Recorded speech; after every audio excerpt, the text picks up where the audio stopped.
तो यूनिट 5 रे पिलाने कौन थिला हमर planning for teaching physical science कौन प्लान करबा हमर रहितिला टीचिंग फिजिकल साइंस में कौन प्लानिंग रही हमें से पढ़ी इम्पोर्टान्स ऑफ प्लानिंग कौन इम्पोर्टान्स रही प्लान करके कौन पढ़ा जीवो तार इम्पोर्टान्स कौन प्रथम आसला planning is essential in every activities हम समस्त जानते गोटे जिनसर सब जिनस प्लानिंग मस्ट गोटे जिनस आम करने पूर्व किसी प्लान वे रे कले तो सेटा इजी हो जाए आम मानक हासिल फ्री हो जाए सपोज आम गोटे ट्रिप रे जिबा केमती जिबा कौन करबा सबरो प्लानिंग आम ए सब्जेक्ट गोटे टीचर केमिति पढ़ेब आमर कोठी जेतेबेले गोटे टीचर आमर क्लास रे पढ़ेब न्यूली जॉइंट हेची ताको को क्राइटेरिया फॉलो करियार अछि तो कौन करियार तो टीचर मानकर गोटे टीचिंग प्लानिंग टीचिंग सेशन रो आइडिया आसे से मानक थ्रू रे से माने क्लासेस को हैंडल करंती या सब्जेक्ट वाइज टीचर से माने अपॉइंट हुआंती तो एथिरे हमर थिला कोन प्लानिंग करिवार गोटे हमर थिला इयरली और मंथली हेटा लास्ट क्लास रे मन रखथिले आमे तीनटा को जानिथिले बट आमे इयरली प्लान रो आज elaborate करिवा by keeping all these factors in mind बहुत किछि माइंड को रखि सरला परे the teacher has to plan at the three levels teacher गोटे लेवल प्लान करिवो जे बट तीनटा लेवल रे हैला teacher has to plan in three levels level 1 रे कोन रही छी ना plan for the whole year जोटा सब दिन पई होल ईयर पई प्लान करिवो that is called yearly plan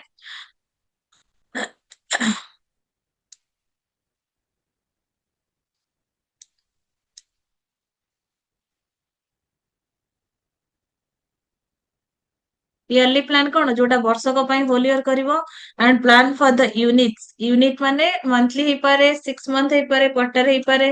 and plan for each lesson plan प्रत्येक लेसन पई जदी से करूची प्लान ताहले हमें कहबा कोन ना सेटा होची lesson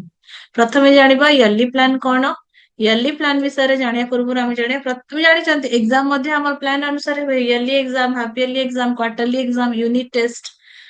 in the beginning of the academic year every teacher is allotted to the subject to be taught in that particular academic year ଯେତେବେଳେ ଗୋଟେ ଆମର ଏକାଡେମିକ ଇୟର ଷ୍ଟାର୍ଟ ହୁଏ ଯେମିତି ଆମର ନ୍ୟୁ ଇୟର ଷ୍ଟାର୍ଟ ହଉଛି ଗୋଟେ ବର୍ଷର ଆରମ୍ଭ ସେମିତି ଏକାଡେମିକ ଇୟର ମଧ୍ୟ ବର୍ଷର ଆରମ୍ଭ ଏକାଡେମିକ ଇୟର ଜାନୁଆରୀ ହେଇନଥାଏ ଏକାଡେମିକ ଇୟର ଏପ୍ରିଲ ହେଇଥାଏ ମେ ବି ମେ ଜୁନ ହେଇଥାଏ after all the yearly test yearly examination evaluation process then academic year started ତ ଯେତେବେଳେ ଏକାଡେମିକ ଇୟର ଷ୍ଟାର୍ଟ ହୁଏ ସେତେବେଳେ ସମସ୍ତଙ୍କୁ ଟିଚର କୁ ମ୍ୟାଥ ସବଜେକ୍ଟ ସାଇନ୍ସ ଟିଚର କୁ ସାଇନ୍ସ इकोनॉमिक्स टीचर को इकोनॉमिक्स तांकर सब्जेक्ट वाइज एलोटेशन आसे एलोटेड हो जाए सब्जेक्ट को कौन पाई ना to be taught in the particular academic year ए ईयर रे 12 मास अछि 12टा मास रे हमकु 13टा या फिर 14टा चैप्टर कंप्लीट करियार अछि तो केमिति करिवे कमति प्लान करिवे सेटा होची teacher duty So the first thing that a teacher has to do after all the allotment of the subject plan, how to teach that subject in the whole academic year. ଯେତେବେଳେ ଆମେ ଜାଣନ୍ତି ମାନେ teacher has two alert ମାନେ ସେ ନିଜେ ଯାହା ବି ହେଲେ ତାକୁ ଆଲର୍ଟ ରହିବାକୁ ପଡିବ ତ ପ୍ଲାନ ଟାକୁ କେମିତି ସେ ଟିଚ କରୁଛି that subject in whole academic year ଗୋଟେ ବର୍ଷରେ ଯେହେତୁ ଗୋଟେ ଇୟରଲି ପ୍ଲାନ ତ ଇୟରଲି ପ୍ଲାନ ସେ କରିବ ଗୋଟେ ବର୍ଷରେ କେମିତି ତା सिलेबस कंप्लीट करिवो यूनिट टेस्ट करिवो पिलामानको पाठ पढेइबो तो टीचर से प्लान करिवो this planning of the year's work is known as yearly जेहेतु एटा इयर गोटे वर्ष पई प्लान होउची से प्लान को हमें कहउचंती yearly plan as a science teacher should plan for a year first he should break the whole subject matter into the small sets or related facts ଯେତେବେଳେ ଗୋଟେ ସାଇନ୍ସ ଟିଚର ତାର ପ୍ଲାନ କରୁଛି ସେ କେମିତି କରିବ ନା ମୋର ଆଗେ ଯେତିକିଟା ସବଜେକ୍ଟ ଅଛି ହୋଲ ସବଜେକ୍ଟ କୁ ତାର ସ୍ମଲ ସେଟ ରେ ସେ ଡିଭାଇଡ କରିଦେବ ସପୋଜ ଏଠି ଆମର 3ଟା ସବଜେକ୍ଟ ଅଛି 3ଟା ସବଜେକ୍ଟ କୁ କେତେଟା କ୍ଲାସ ରେ ସରିବ ନା 6ଟା ପାର୍ଟ କରିଦବା ପାର୍ଟ 1 ପାର୍ଟ 2 ପାର୍ଟ 3 ତ ସେଇ 6ଟା ପାର୍ଟ କରିବା ଦ୍ୱାରା ତାର କଣ ଟାଇମ ବି ମ୍ୟାନେଜମେଣ୍ଟ ହେଇଯିବ ଆଉ ଇଜିଲି ବି ତାର ଇୟରଲି ପ୍ଲାନ ସରିଯିବ these related facts are to be arranged on the basis of psychological and logical law of learning तो जेमिति नहीं सेमिति माने से अरेंज करि परिबनी कि प्लान करि परिबनी तारो पर्टिकुलर से लॉजिकल फैक्ट्स थिबो तारो फिजिकल साइकोलॉजिकल जिंस मध्ये माने खाली गोटे टीचर जेतरे साइंस रे गोटे सब्जेक्ट सपोज रेस्पिरेशन पढ़ेला किंबा एक्सप्रेशन पढ़ेला किंबा डाइजेशन पढ़ेला नॉर्मली से कौन हुए ना किछिटा पार्ट आर किछिटा आ सहित थिबो नहेले से यदि माने टीचर जेतेबेले 10th लेवल रे पढ़ौची सपोज साइंस पढ़ेला से कौन करिवो ना तार लॉजिकल वैल्यू साइंस रो जेतिकी रहिची लॉज रहिची सपोज केमिकल रिएक्शन रहिची तार पूरा साइकोलॉजी को ही से पढ़ेबो ना कि जोट नै सेठो एतिकी अछि डाउनलोड कर देबी नेट रो एतिकी पढ़े देबी सेटा हबनी The lesson should be starts from simple to complex. ସବୁବେଳେ ଆମେ ଜାଣିଛନ୍ତି lesson should be start simple to complex. ଆଉ ଆମର କଣ concrete to abstract. ତ ସେଥିପାଇଁ simple way ରେ ଯିବା ଆଉ complex ରେ ହିଁ ସରିବ. Then known to unknown. ଆମେ ଜାଣିଛନ୍ତି ପାଞ୍ଚଟା step simple to complex, known to unknown. Topic should be covered within the time duration. ଯେତେବେଳେ plan ହୁଏ ତ plan ରେ ଆମର କଣ ଥାଏ rules ରେ ତ topic should be suppose yearly plan ने हमको टाइम ड्यूरेशन 1 ईयर मिल जाए यूनिट प्लान ने हमको टाइम ड्यूरेशन 2 to 3 months मिल जाए ଆମର ଯେତିକି ଦିଆ ହେଇଛି according to plans you have to complete the syllabus complete the project in this during ମାନେ time duration ଟା ସେମ ଫିକ୍ସ ରହିବ ତମମାନଙ୍କୁ ଏତିକି ଭିତରେ ସାରିବାକୁ ଅଛି then ଆସିଲା all the subject teachers should get together and prepare a year plan in a uniform manner ସମସ୍ତେ କଣ କରିବେ all the subjects math ର teacher science ର teacher MIL teacher ସବୁ get together ସେମାନେ ସବୁ get together କରିବେ ନିଜ ନିଜ way ରେ and purpose a year ଯେତେବେଳେ କଣ କରିବେ ନା ତାଙ୍କର ଗୋଟେ ସପୋଜ ମୁଁ ଗୋଟେ ସଜେସନ ଆମେ 3 ଜଣ ଟିଚର ମିଶିକି ବସିଲୁ ଆଉ ଗୋଟେ ମ୍ୟାଡମ ଗୋଟେ ସଜେସନ ଦେଲେ ନାଇଁ ମ୍ୟାଡାମ ଏଇଟା ରଖନ୍ତୁ ଏଇଟା କରିବା ଦ୍ୱାରା ଆମର ଇୟରଲି ପ୍ଲାନ ଇଜିଲି ହ୍ୟାଣ୍ଡଲ ହେଇଯିବ ତାଙ୍କର ଓପିନିଅନ ଦେବେ ଆଣ୍ଡ ଦେ ଗେଟ୍ ଟୁଗେଦର କରିକି ସେମାନେ prepare yearly plan in a uniform manner ମୋର ଏତିକି ଥର ସାଇନ୍ସ ପରେ ଆମର ନର୍ମାଲି କଣ ରହେ ଜିଓଗ୍ରାଫି ରହେ କି ମ୍ୟାଡାମ ମୋର ଆଜି ଟିକେ ଅଧିକ ଲେଙ୍ଗଦି ସାରିବାର ଅଛି ମୁଁ 45 ମିନିଟ୍ସ ଜାଗାରେ 50 ମିନିଟ୍ସ या 1 ଆୱାର ନେଇଯାଉଛି ଆପଣ ସେଇ ଅନୁସାରେ ଆଡଜଷ୍ଟ କରିକି 30 ମିନିଟ୍ସ ର କ୍ଲାसेस ନେବେ ତ ସେଇଟା ତାଙ୍କର ନେଗୋସିଏଟ ହୁଏ ଟିଚରଙ୍କ ଭିତରେ ସେମାନଙ୍କର ଗୋଟେ ଗେଟ୍ ଟୁଗେଦର ହେଇକି ପ୍ଲାନିଂ ଟା ସେଇ ହିସାବରେ ହୁଏ ଯେମିତି ୟୁନିଫର୍ମ ମାନର ରେ ହବ ସମସ୍ତଙ୍କର ସବୁ କ୍ଲାसेस ହବ କିନ୍ତୁ ଗୋଟେ ୟୁନିଫର୍ମ ମାନର ରେ କିଛି ବି କାହାର ଡିଷ୍ଟରପସନ ଆସିବ ନାହିଁ ଦେନ୍ ଆସିଲା ଆମର କଣ while planning for the whole year the teacher has to take into the consider the following factors ଯେତେବେଳେ ଗୋଟେ ଟିଚର ପ୍ଲାନ କରିବ ଫର ଦ ହୋଲ ଇୟର ଗୋଟେ ବର୍ଷ ପାଇଁ ସେ ଏଇ ଫଲୋଇଂ ଫ୍ୟାକ୍ଟର୍ସ କୁ ଫଲୋ କରିବ ନା କଣ number 1 factor units to be taught in the subject unit ଗୁଡା ଆମର କୋଉଥିରେ ପଢିବାର ଅଛି ସବଜେକ୍ଟ ଭିତରେ यूनिट 1 यूनिट 2 यूनिट 3 यूनिट आम सपोज गोटे फिजिकल साइंस पढ़िले है तुम फिजिकल साइंस को डायरेक्ट आसिली कहीदेली यूनिट प्लान इयरली प्लान कौन नाଇଁ ଆମର ଗୋଟେ ୟୁନିଟ୍ସ ରହିଲା ଆମେ ପ୍ରଥମେ ୟୁନିଟ 1 କଭର କଲି ୟୁନିଟ 2 କଭର କଲି ୟୁନିଟ 3 କଭର କଲି ଦେନ୍ ୟୁନିଟ 4 ଆଣ୍ଡ ଦେନ୍ ଆମେ ଏବେ ୟୁନିଟ 5 ରେ କଭର କରିବା ତ ସେଇଭଳିଆ ଆମର ଗୋଟେ ଥାଏ ଯୋଉଟା ଯୋଉ ସବଜେକ୍ଟ ସେ ପଢିବ ଇନ ଦ ସବଜେକ୍ଟ କୁ କମ୍ପ୍ଲିଟ କରିବ in the unit manners objective to realise through various units objective ଯେତିକି ଆମର ରହିବ ସେ ରିଅଲାଇଜ କରିବ ସେଇ ଯୋଉ ୟୁନିଟ ଦେଇକି ଆମେ ପଢିଥିବା ଏଇ 1 ନମ୍ବର ୟୁନିଟ ରେ ଆମର ଅଛି ଇମ୍ପୋର୍ଟାଣ୍ଟ କ୍ୱେଶ୍ଚନ 1 ନମ୍ବର ୟୁନିଟ ରୁ ଆସିବ ଦେନ୍ ଆମର ଅଛି କୋଉଟା ଯେତେବେଳେ ଏଇ କ୍ୱେଶ୍ଚନ ଟା ଆସିବ ଅବଜେକ୍ଟିଭ ଆସିବ ତ ରିଅଲାଇଜ କେମିତି କରିବା ଆମେ ଡାଇଜେସନ ପାର୍ଟ ରୁ ଡାଇଜେସନ କ୍ୱେଶ୍ଚନ ହିଁ ଆସିବ ନା ତ ଭାରିୟସ ୟୁନିଟ ରୁ ରିଅଲାଇଜ କରିକି ଏଟା ଟିଚର ଗୋଟେ ପ୍ଲାନ କରିବ ଆଉ ଗୋଟେ number C total number of period available in a academic year କେତେଟା ପିରିୟଡ ଆମର ରହୁଛି ସପୋଜ 365 ଡେଜ ଅଛି ଆମର ଗୋଟେ ଇୟର ଡେ ବଟ୍ 365 ଡେ ତ ସ୍କୁଲ କଲେଜ ଖୋଲା ନୁହେଁ ନା ସାଟରଡେ ଅଛି ସଣ୍ଡେ ଅଛି ଅକେଜନ୍ସ ଅଛି ଆମର ଫେଷ୍ଟିଭାଲସ ଅଛି ତ ସବୁ କିଛି କାଟିଲା ପରେ ସପୋଜ ଆମର 200 ପ୍ଲାନ या फिर 300 ପ୍ଲାନ ବଳିଲା ପିରିୟଡ ତ ଆମକୁ 200 ପିରିୟଡ ରେ ଡିଭାଇଡ କରିବାକୁ ପଡେ 12ଟା ସବଜେକ୍ଟ ତା ଭିତରେ ଆମର ହାପିଏଲି ଏକ୍ସାମ ଅଛି ଇୟରଲି ଏକ୍ସାମ ଅଛି ୟୁନିଟ ଟେଷ୍ଟ ଅଛି ତ ସବୁ କିଛି ଥାଏ ତ ଆମେ ମାନେ କୁହନ୍ତିନି ମ୍ୟାମ ଆଉ ଫାର୍ଷ୍ଟ ସେମିଷ୍ଟର ସରିଗଲା ଥାର୍ଡ ସେମିଷ୍ଟର ଏତିକି ଦିନ ରହିଲା କେମିତି ଏତେ ଚାପ୍ଟର କଭର କରିହବ ତ ସେଥିପାଇଁ ସେମାନେ ତାଙ୍କର ଆଗେ କଣ ଦେଖନ୍ତି କହିଲେ ଆଗେ ସେମାନେ ଦେଖନ୍ତି କେତେ ଦିନ ହୋଲ ପିରିୟଡ କେତେଟା ପଡିବ ପିରିୟଡ ଦେଖିକି ସେମାନେ ଇଏ କରନ୍ତି ଦେନ୍ ଆସିଲା ୟୁନିଟ ପ୍ଲାନ ମନ୍ଥଲି ନା ଆମର ଇୟରଲି ପ୍ଲାନ ଗଲା ତାପରେ ୟୁନିଟ ପ୍ଲାନ କଣ ଜାଣିବା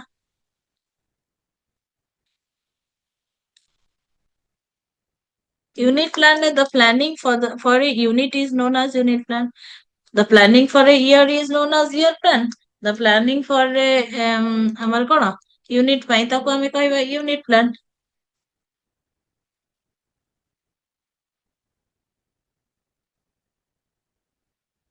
In unit planning, the whole syllabus is divided into small workable sections or submit one unit may contains lesson to be covered in 5 to 6 period। ଯେତେବେଳେ ଆମର unit କଥା ଆସେ ୟୁନିଟ ପ୍ଲାନ ରେ ହୋଲ syllabus କୁ divide ହୁଏ small ୱାର୍କେବଲ section. Suppose ତମକୁ କେମିତି ଏଇଟା ୟୁନିଟ ପ୍ଲାନ ଟା ମୁଁ କେମିତି ବୁଝେଇବି ନା ଗୋଟେ ହୋଲ ସିଲାବସ ଡିଭାଇଡ ସ୍ମଲ ୱାର୍କେବଲ ସେକ୍ସନ ହେଲା ଆମର ପଢିବା ଆମେ ଗୋଟେ ମ୍ୟାଥମେଟିକ୍ସ ର ଗୋଟେ ପାର୍ଟ ଆମେ ପଢିଲେ ତ ଆମେ ତ ଏକା ସାଙ୍ଗରେ ଆମେ ଆଲଜେବ୍ରା ଜେମେଟ୍ରି ଟ୍ରିଗୋନୋମେଟ୍ରି ସବୁ ପଢିବାନି ତ ଆମେ ଗୋଟେ ସେକ୍ସନ ୱାଇଜ କରିଦବା ସ୍ମଲ ୱାର୍କେବଲ ଆଲଜେବ୍ରା ରୁ ଟୁ ପାର୍ଟସ ରହିବ ଦିଟା ଚାପ୍ଟର ରହିବ ଆଉ ଆମର କଣ ଜେମେଟ୍ରି ରୁ ଦିଟା ପାର୍ଟ ରହିବ ଆଉ ଆମର ମେନଷ୍ଟ୍ରୁଏସନ ରୁ ଦିଟା ପାର୍ଟ ରହିବ ତ ପାଞ୍ଚଟା ପାର୍ଟ କୁ ଆମେ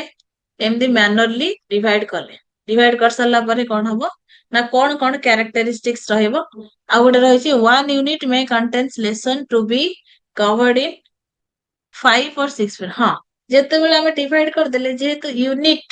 ତ ଆମ ପାଖରେ ବହୁତ କମ ଟାଇମ ଅଛି ତ ସେଥିପାଇଁ ଆମକୁ ଗୋଟେ କଣ୍ଟେଣ୍ଟ ଲେସନ ଆମକୁ ସାରିବାର ଅଛି 5 to 6 ପିରିୟଡ ଆମକୁ ଗୋଟେ ଏଟା 5 to 6 ତ ବହୁତ ଅଧିକ ହେଇଯାଉଛି ବଟ 2 to 3 days ରେ ସରିଯାଏ।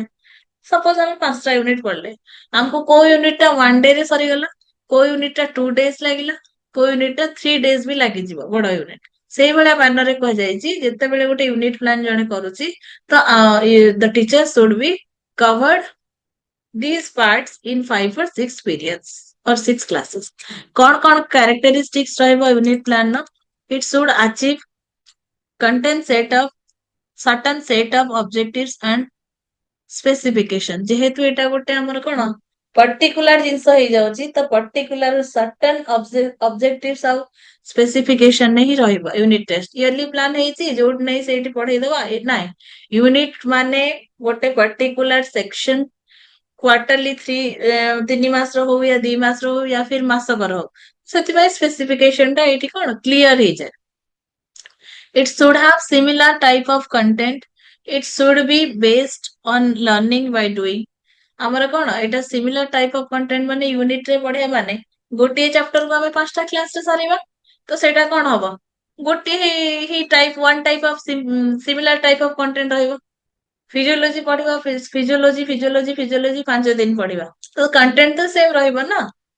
ତାପରେ ରହିଲା it should be based on learning by doing. Learning by doing କାହିଁକି ହବ ନା ଆମେ ସାଙ୍ଗେ ସାଙ୍ଗେ ପଢୁ ପଢୁ ଆମେ ସାଙ୍ଗେ ସାଙ୍ଗେ ଆମର ୟୁନିଟ ଟେଷ୍ଟ ହେଇଯାଏ ତ learning by doing. It should B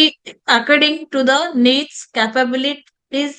and interest of the learners ଏଇଟା କଣ ନା କେତେ ନିଡ୍ ଅଛି ଗୋଟେ ୟୁନିଟ ଟେଷ୍ଟ ପାଇଁ ଗୋଟେ ୟୁନିଟ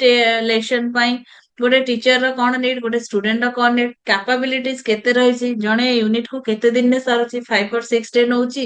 କି ଜଲ୍ଦି ସାରୁଛି କି ଲେଟ ରେ ସାରୁଛି ତାର ମଧ୍ୟ ରହିଛି। ଦେନ୍ ଆସିଲା ଆମର କଣ ନା it should be related to the physical and social environment of the peoples। ହଁ ଏଇଟା ରିଲେଟେଡ ହବ କୋଉଥିରେ ନା physical and social both physical and social environment ର ରହିବ ଇନଭଲଭମେଣ୍ଟ କୋଉଥିରେ ନା ୟୁନିଟ ପ୍ଲାନ ରେ। ଇଟ ସୁଡ satisfy the factual needs of the people। It should provide activities like project work ଆଉ ଗୋଟେ କଣ excursion or etc। It should have enough scope of evaluation। ଯେହେତୁ unit test ଆମର ରହୁଛି ତାର ବହୁତ enough scope ରହିବ କାରଣ evaluation ଉପରେ।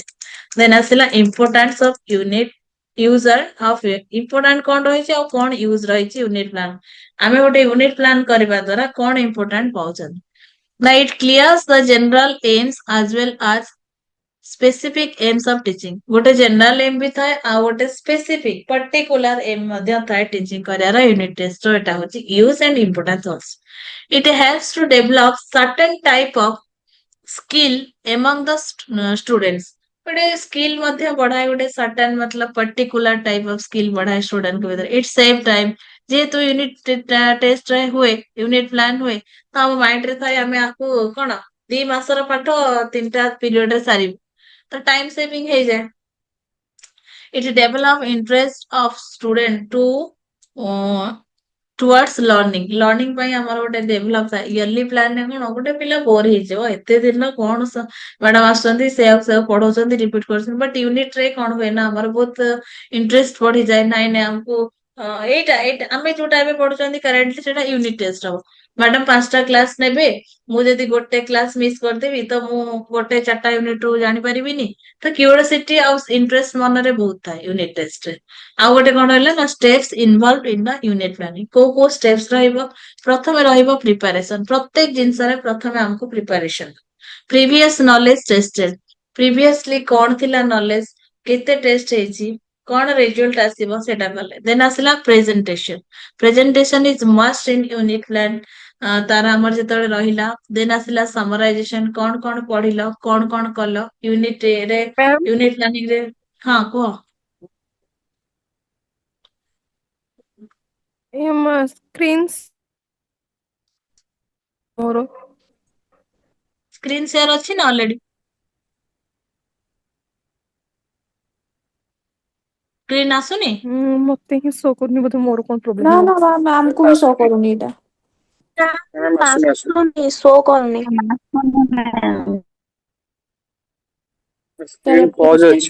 କ୍ୟାରେକ୍ଟରିଷ୍ଟିକ ପାଖରୁ ଆସୁନି କିଛି।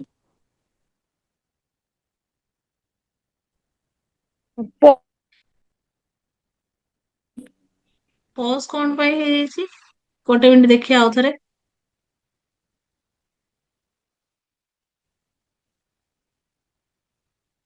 ଆସିଲା ଆଜ୍ଞା ଆଜ୍ଞା Yes, ma'am. ଷ୍ଟାର୍ଟିଂ ରୁ ଆସୁନଥିଲା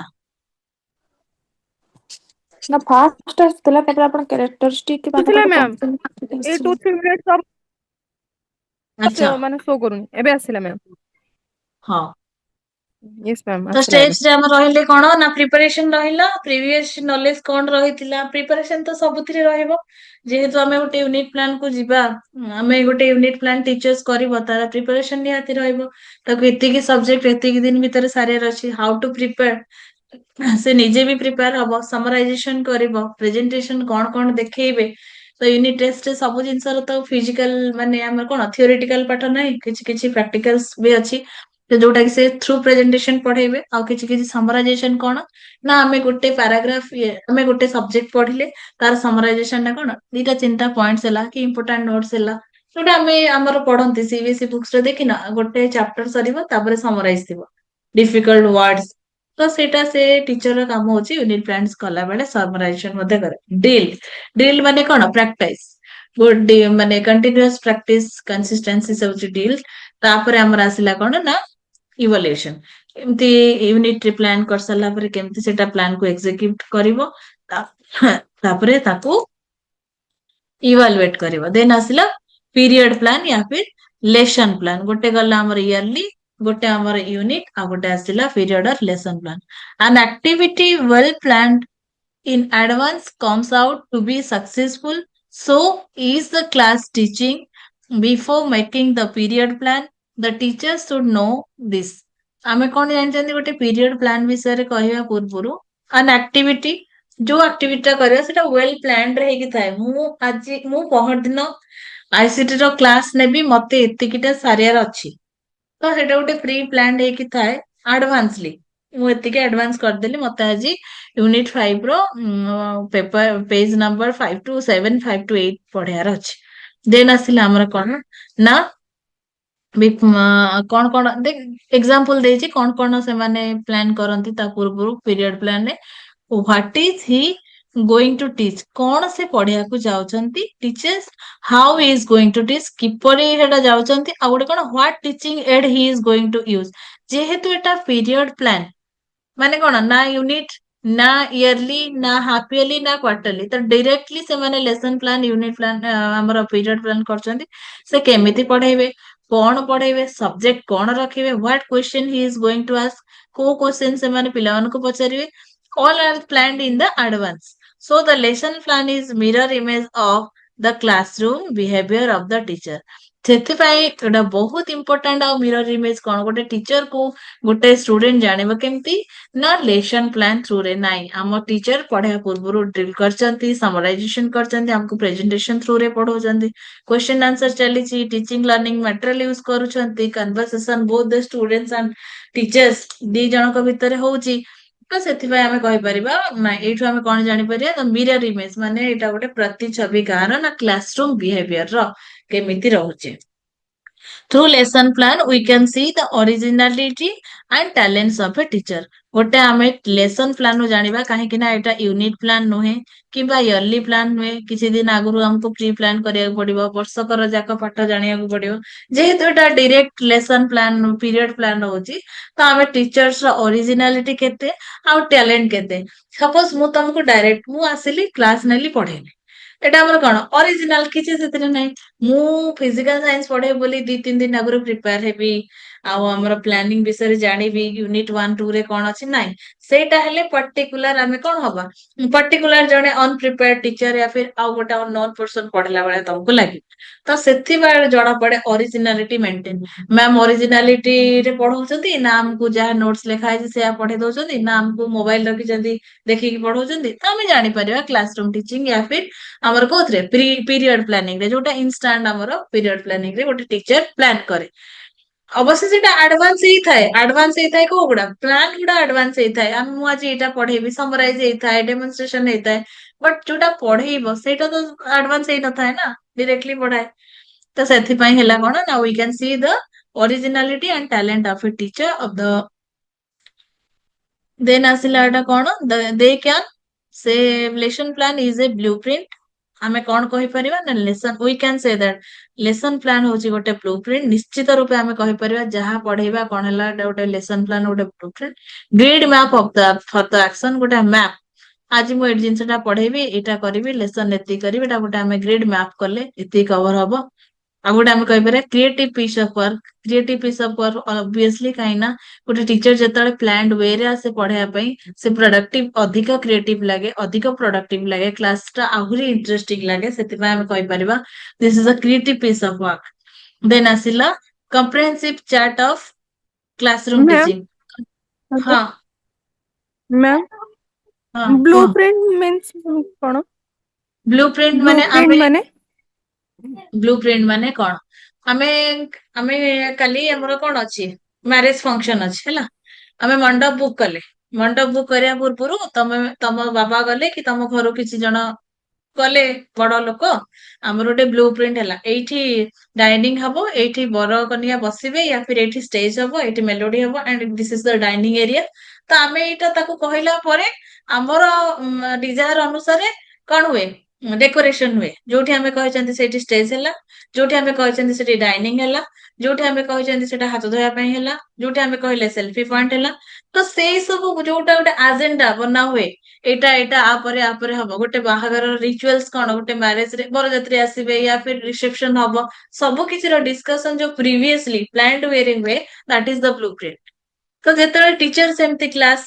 କରିବ, ଯେତେବେଳେ ଗୋଟେ କ୍ଲାସ ରୁମ କୁ ମୁଁ ଆଜି ଏଇ ସିଲାବସ ସାରିବି ୟୁନିଟ 5 ର, ତ ମୁଁ ଯେହେତୁ ଏଇଟା ଭାର୍ଚୁଆଲ କ୍ଲାसेସ କରୁଛି, ମୁଁ ଆସିଲି ତମର କ୍ଲାସ କଲି। ଯଦି ଆମେ ଯିବା ଫିଜିକାଲ କ୍ଲାସ କରିବା ପାଇଁ, ତ ଗୋଟେ ଟିଚର ଲେସନ ପ୍ଲାନ ରେ ବ୍ଲୁ ପ୍ରିଣ୍ଟ ମଷ୍ଟ। ମତେ ଏତିକି ସିଲାବସ ସାରିବାର ଅଛି ୟୁନିଟ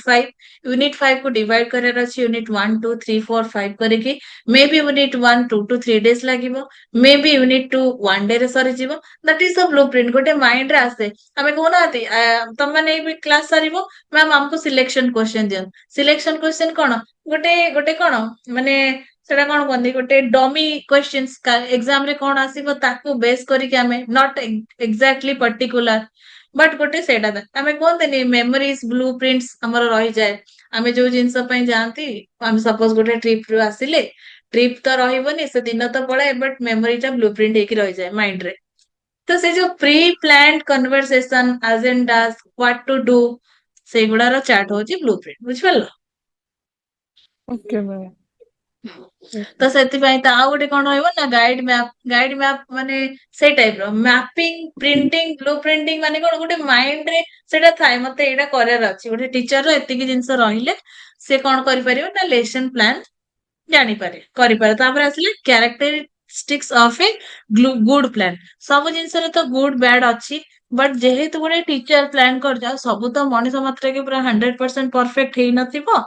ସେ କଣ କରନ୍ତି ନା ଗୋଟେ ତାର ରଖନ୍ତି ଗୁଡ ପ୍ଲାନ ର କଣ ରହିବା ଦରକାର ଗୋଟେ ଆମେ କାହାକୁ କହିପାରିବା ଗୋଟେ ଟିଚର ଗୋଟେ ବହୁତ ଭଲ ଗୁଡ ପ୍ଲାନ କରିଛନ୍ତି ବୋଲି ତାପରେ ଆସିଲା ସେଟା ଗଲା ହଁ କ୍ୟାରେକ୍ଟରିଷ୍ଟିକ ଗୁଡ ପ୍ଲାନ ରହିଲା କଣ ନା ଇଟ ସୁଡ ବି ରିଟେନ୍ ପ୍ଲାନ୍ ଟା କଣ ହେଇଥିବ ନା ଲେଖା ହେଇଥିବ ଖାଲି ମାଇଣ୍ଡ ରେ ବ୍ଲୁ ପ୍ରିଣ୍ଟ କରିଦେଲେ ହବନି ଲେଖା ହେଇଥିବ ଇଟ ସୁଡ ହାଭ କ୍ଲିୟର ଅବଜେକ୍ଟିଭସ ମୁଁ ଏଇଟା ପଢେଇବି ମାନେ ମୋର ଏଇଟା ଅବଜେକ୍ଟ ହଉଛି ପିଲାମାନେ କେମିତି ଭଲସେ ପଢିବେ ପିଲାମାନେ କେମିତି ଭଲସେ ବୁଝିବେ ପିଲାମାନେ ମତେ କ୍ୱେଶ୍ଚନ ଆନ୍ସର ଆସ୍କ କରିପାରିବେ that is the objectives linked with previous knowledge next chapter ପଢେଇଲି suppose chapter A chapter B ସହିତ କମ୍ପ୍ଲିଟଲି ନହେଲେ ବି ପାର୍ସିଆଲି ଇନଭଲ୍ଭ ଅଛି ତ ସେଥିପାଇଁ ମତେ ଆଉ ଥରେ ଏ କୁ ରିଭାଇଜ କରିବାକୁ ପଡିବ ପ୍ରିଭିୟସ ନଲେଜ କୁ ଜାଣିବାକୁ ପଡିବ it should show the methods and techniques to be use କଣ ଦେଖେଇବାକୁ ଅଛି ଆମର ମେଥଡ୍ସ ରେ କୋଉ ଟିଚର ଅଧିକ ଟିଏଲଏମ୍ ୟୁଜ କରିଛନ୍ତି କୋଉ teacher advance teaching method use କରିଛନ୍ତି ତ ଏଇଟା ଦେଖିଲେ ଆମେ ଜାଣି ଗୋଟେ ଗୁଡ ପ୍ଲାନ ହେଇଛି ବୋଲି ଆମେ କହିପାରିବା ଆଉ ନର୍ମାଲି ସମସ୍ତେ ଯେମିତି ପଢାନ୍ତି ଆସିକି ପଢେଇ ଦେଲେ ତ ସେଟା ଗୁଡ ପ୍ଲାନ କହିବାନି ଏଭ୍ରି ଟିଚର୍ସ ଆର କଣ ଡୁଇଂ ପ୍ଲାନ୍ସ ଲେସନ ପ୍ଲାନ୍ସ ତା ଭିତରୁ ବି ଯୋଉଟା ଭଲ କରୁଛି ଯୋଉ ଗୁଡା ଏଇ କ୍ୟାରେକ୍ଟରିଷ୍ଟିକ କୁ ସାଟିସ୍ଫାଏ କରୁଛି ତାକୁ ଆମେ କହିବା କଣ ନା ଆମର ହଉଛି ଗୁଡ ପ୍ଲାନ୍ସ ତାପରେ ଆସିଲା it should include teaching aids teaching aids କଣ ନା ଟିଚର ଆମର କଣ ବ୍ଲାକ୍ ବୋର୍ଡ ରେ ବି ପଢେଇ ପାରିବ ଟିଚର ପ୍ରୋଜେକ୍ଟର ୟୁଜ କରିପାରିବ ଆଡଭାନ୍ସ ଟେକ୍ନୋଲୋଜି ୟୁଜ କରିପାରିବ teaching aid that are the teaching aids କିଏ କେତେ ଭଲ ୟୁଜ କରୁଛି ତା ବେସିସରେ ଆମେ ମଧ୍ୟ ଗୁଡ ପ୍ଲାନିଂ କହିପାରିବା କଣ୍ଟେନ୍ ସବଜେକ୍ଟ ମ୍ୟାଟର ମୁଁ ଯଦି ଗୁଡ ପ୍ଲାନ ନ ହେଇବି ନା ଗୁଡ ପ୍ଲାନ ବ୍ୟାଡ ପ୍ଲାନ ନୁହେଁ ଯଦି ଗୋଟେ ପ୍ଲାନ ଲେସନ ପ୍ଲାନ ମୁଁ କରିବି ସେଥିରେ କଣ୍ଟେଣ୍ଟ ସବଜେକ୍ଟ ମ୍ୟାଟର ନଥିବ ତ ଆଉ କାହାକୁ ନେଇ କରିବି ଆଡୁ ସାଡୁ ପଢେଇକି ତ ଯାଇପାରିବ ନା କ୍ଲାसेସ ତ ସେଥିପାଇଁ good plan is must including the subject matter ତାପରେ ଆସିଲା କଣ ସୁଡ ଇନକ୍ଲୁଡ ସମରି ସବୁ ଜିନିଷର ସମରାଇଜେସନ ଯେହେତୁ କରିଦେଇଥାଏ ଅଲରେଡି ଗୋଟେ ଟିଚର ତାର ସମରି ମଧ୍ୟ ରହିବ ସୁଡ ଇନକ୍ଲୁଡ ଆସାଇନମେଣ୍ଟ ଖାଲି ପଢିଦେଲେ ହବନି ଆମକୁ ମଧ୍ୟ କମ୍ପ୍ଲିଟ କରିବାକୁ ପଡିବ କଣ ନା ଆସାଇନମେଣ୍ଟ କିଛି ତମମାନେ ବିଏଡ କରୁଛ assignment ଲେଖୁଛ practicals copy ଲେଖୁଛ these are the good plans of objective use of blackboard obviously ଯେତେ ବି teaching aid ତମେ ୟୁଜ କର ଯେତେବେଳେ ଗୋଟେ good plan या फिर good teacher ସବୁବେଳେ ୟୁଜ କରିବ କଣ ନା blackboard provide scope for evolutions good plan ରେ ସବୁବେଳେ last ରେ evolution ଥାଏ ହେଲା ଆଉ ଗୋଟେ ହେଲା language ନା ନେକ୍ସଟ ଆସିଲା ଆମେ କଣ ଲାଙ୍ଗୁଏଜ ଜାଣିବା ନା ସରି ସେଇଥିରେ କଣ କହୁଛ ଦେନ୍ ଆସିଲା ଲାଙ୍ଗୁଏଜ ଆମର କଣ ନା ଗୁଡ ପ୍ଲାନ ରେ ମଷ୍ଟ ዊ ପ୍ରାୟୋରିଟାଇଜ କଣ ଦବା ନା ଲାଙ୍ଗୁଏଜ କି ପ୍ରାୟୋରିଟି ଦବା ଦେନ୍ ଆସିଲା advantage of a lesson plan ଗୋଟେ ଲେସନ ପ୍ଲାନ ର ଆଡଭାଣ୍ଟେଜ କଣ ରହିଛି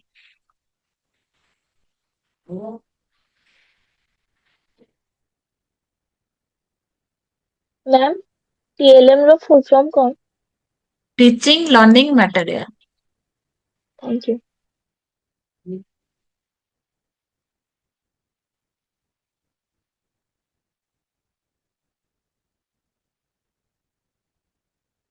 ଆଡଭାଣ୍ଟେଜେସ୍ ରହିଛି କଣ ଦେଖିବା ନା ଆମର ଯେତେବେଳେ ଆମେ ଗୋଟେ ଲେସନ ପ୍ଲାନ କରନ୍ତି ତାର କଣ ଆଡଭାଣ୍ଟେଜ ମାନେ ମେରିଟ୍ସ ରହୁଛି makes the teacher self confident and self reliant ଯେତେବେଳେ ଗୋଟେ ଟିଚର ଲେସନ ପ୍ଲାନ କରିକି କ୍ଲାସରୁମ ଭିତରକୁ ଯାଏ ଆମେ ଜାଣିବା ଯେ ସେ ଟିଚର ମଷ୍ଟ ସେ ଗୋଟେ ସେଲ୍ଫ କନଫିଡେଣ୍ଟ ମାନେ ମୁଁ ଗୋଟେ ଜିନିଷ ଆମେ ମାନେ ବି ତମ ମାନେ ଗୋଟେ ଏକ୍ସାମ କୁ ଯିବ ପ୍ରିପେୟାର ହେଇକି ଯିବା ଆଉ ପ୍ରିପେୟାର ନ ହେଇକି ଯିବା ଭିତରେ ଯୋଉ ଡିଫରେନ୍ସ ସେଇଟା ନିହାତି ଗୋଟେ ସେଲ୍ଫ କନଫିଡେନ୍ସ ରହିବ ନାଇଁ ମୁଁ ୟୁନିଟ 5ଟା କଭର କରିଛି ମାନେ ମତେ କିଛି ନା କିଛି ଆସିବ ଯଦି ବି ନ ଆସେ I have two right anything about the syllabus chapter ତ ସେଇଭଳିଆ ଗୋଟେ ଟିଚର ଆଡଭାଣ୍ଟେଜେସ୍ ରହିଛି ଲେସନ ପ୍ଲାନରେ ଯେତେବେଳେ ଗୋଟେ ଟିଚର ଲେସନ ପ୍ଲାନ କରିକି ଯାଉଛି ସେ ସେଲ୍ଫ କନଫିଡେଣ୍ଟ ଆଉ ସେଲ୍ଫ ରିଲିଆଣ୍ଟ ରହିଲା ଆଉ ଗୋଟେ କଣ ନା ୱେଲ୍ ଅର୍ଗାନାଇଜଡ ଆଣ୍ଡ ସିଷ୍ଟମେଟିକ ଯେହେତୁ ଆମେ ପ୍ଲାନ୍ଡ ୱେରେ ଲେସନ କୁ ରଖନ୍ତି ଅର୍ଗାନାଇଜଡ ବି ହେଇଯାଏ ଆଉ ସିଷ୍ଟମେଟିକ ୱେରେ ବି ସରେ ଆଜି କ୍ଲାସ 1ରେ ସିଲାବସ କଭର କରିବା ପାଇଁ ସବଜେକ୍ଟ 1 ପଢେଇ ଦେଲି ପୁଣି କାଲି ଗୋଟେ ସବଜେକ୍ଟ ନୂଆ ସବଜେକ୍ଟ ଷ୍ଟାର୍ଟ କରିଦେଲି ସେଇଟା ଆମର କଣ ଅର୍ଗାନାଇଜଡ ୱେରେ ପଢାଏ ଲେସନ ପ୍ଲାନ କଲେ ଆମେ ଅର୍ଗାନାଇଜ ଆଉ ସିଷ୍ଟମେଟିକଲି କରିବୁ It save time and student get better understanding. Obviously जेहेतु गोटे जिनस प्रॉपर मैनरली हुए जेतेବେଳେ ଗୋଟେ ପ୍ଲାନ୍ड वे रे जिनस हुए कौन हुए ना सब बेले सेव टाइम टा सेव हुए ହେଲା आउ ହେଲା बेटर अंडरस्टैंडिंग भी पिला मानकू स्टूडेंट मानक पय हेता आ गोटे ହେଲା Herbartian step of lesson plan Herbartian step कौन हर्बेरियन कौन कहितले लेसन प्लान विषय रे जानिबा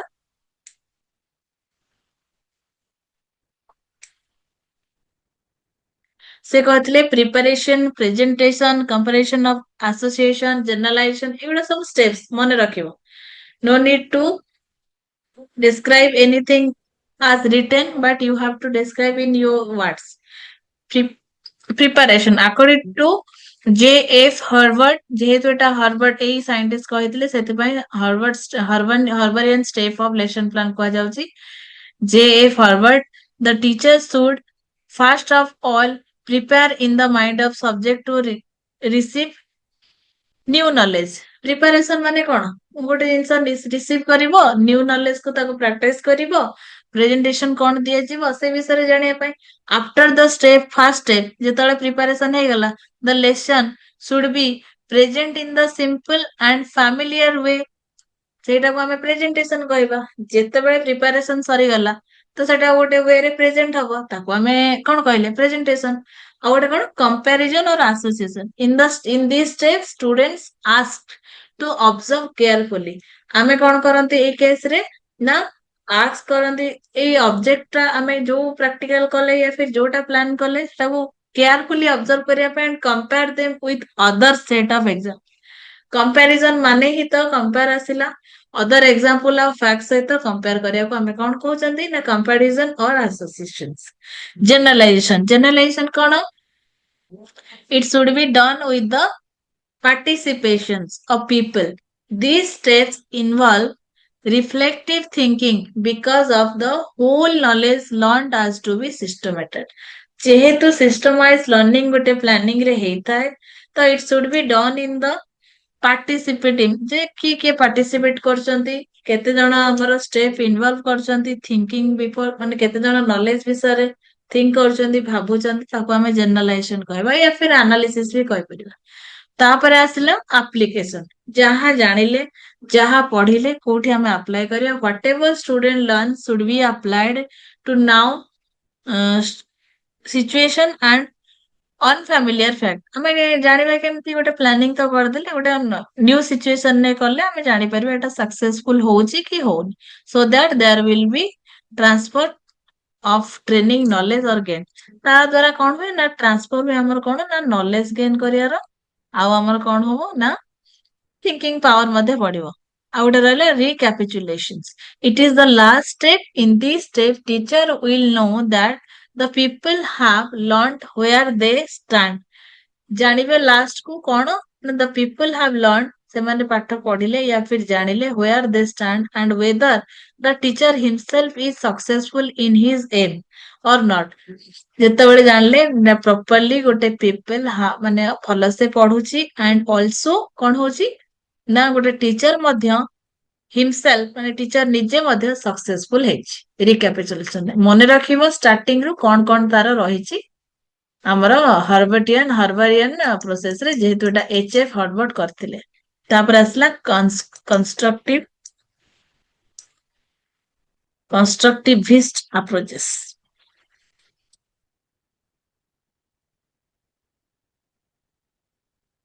एटा नेक्स्ट क्लास रे पढिया तमर सरी जीवा नेक्स्ट क्लास लास्ट क्लास हबो यूनिट 5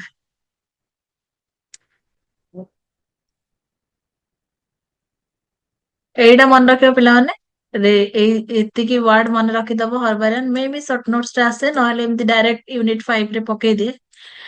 हर्बेरियन जेतळे आसीबो क्वेश्चन तार मन रखि देथिबो जे हर्बर्ट होचंती साइंटिस्ट से तांका according to him the teacher should be एटा हबा कथा कोन ना प्रिपरेशन प्रेजेंटेशन कंपैरिजन प्रथम मन रखियो प्रिपेयर करार अछि प्रेजेंट करार अछि तापर कंपैरिजन जनरलाइजेशन या फिर एनालाइज करार अछि देन अप्लाई करार अछि देन लास्टली रिकैपिचुलेशन ए 17 पॉइंट को तमे तमरी वर्ड रे जेमि दिनै सेमती कोन लिखि परिबो आ हमर साइंस एबडा तो सब पॉइंट वाइज अछि जोड़ा हमर स्टेप्स हैला इन्वॉल्व हैला पीरियड प्लान लेसन प्लान हमर एका आ गोटे इयरली प्लान यूनिट प्लान जहाँ भी हेले यूनिट 5 रो लॉन्ग टाइप आसीबो तो माने आराम से लिखि पारिबो निज माइंड ठीक अछि।